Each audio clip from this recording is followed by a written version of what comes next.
Good morning, good afternoon, good evening to you. Today I want to talk about disease. Yes, the fun subject of disease.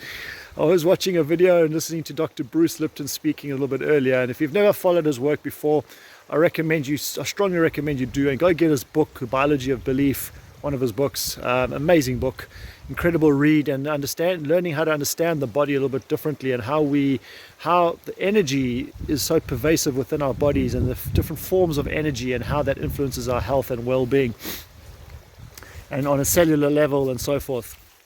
Now, being somebody who markets a product that focuses on cellular health, and is also scientifically based, it's important for me to understand this bit of information as well. So he was talking about disease primarily, and the three major factors pertaining to disease. So what is disease? Well, disease is dis-ease, as it says. If you break it down, it's dis-ease. It's lack of ease within the body, and there's three major factors that can contribute to that. One is trauma, the other one is toxins, and the third one is our thoughts. So you may have heard me speaking a lot about thoughts in the past, and I'm a big believer in positive thinking per se, but it goes deeper than that. Nevertheless, if we experience trauma in our lives, that trauma could be physical trauma, it could be emotional trauma, it could be mental, psychological trauma. If we experience some form of trauma in our lives that's either forced upon us, for example, you've been abused, or you've just been taken advantage of, or something has happened to you where you've been maybe ridiculed and you have some kind of emotional, psychological trauma in your life, or maybe there's a physical trauma in your life that through either abuse, or you've done something like played a sport, for example, where you've injured yourself and you've caused trauma in your body. Now that trauma can, whether it be physical, emotional, psychological, it can cause dis-ease within our bodies. Okay, so there's inflammation in the body that happens.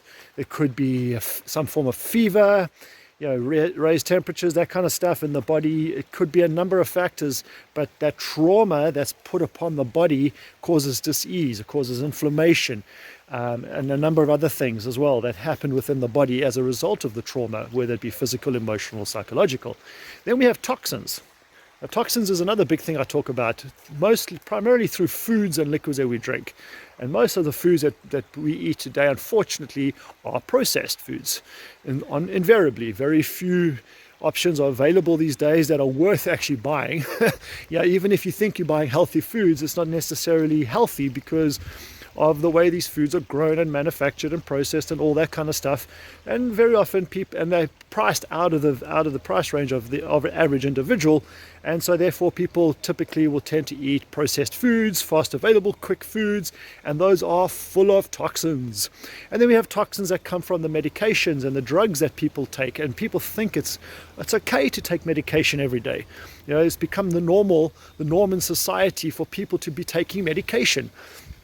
I hear stories of, and I heard the example being used before by other teachers of mine about, you can go to the office, you can go to somebody in your office and ask, do you have an aspirin, or do you have some kind of painkiller of some form? And invariably somebody might have something like a Panadol or something like that, and that's just, that, if you think about it, that's not right.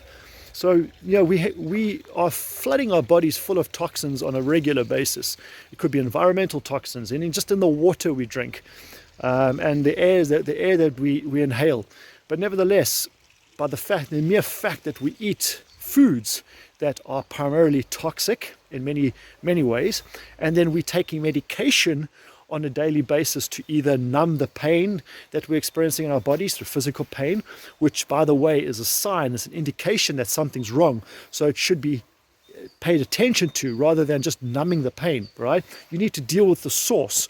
Where is the pain coming from? What's causing that pain? How can I reduce that pain? These are the questions you should be asking yourself, rather than where can I go to the nearest pharmacy to get painkillers. Then we flood our bodies with toxins to numb the senses in many ways. You understand? From the boredom of life, or the monotony of life, or the traumas of life, or the stresses of life. And I'm not discounting these. But we're dealing with it in the wrong way, in my opinion at least. And this is causing toxins in the body. And then, of course, the thoughts. So what do our thoughts have to do with this? Well, our thoughts are ever powerful and ever consuming. We have thoughts throughout the day and on many different subjects, but we can also choose at which level we think. In other words, we can choose, do I choose to think positive thoughts, or do I choose to think empowering thoughts, thoughts that are going to benefit me, thoughts that are going to benefit my future, my family, the people around me, or do I focus on thoughts that are going to bring me down, negative, heavy, dark thoughts that are going to pull me down, get me to feeling depressed, and therefore become dependent on some form of drug or medication, and so forth and so forth and so forth.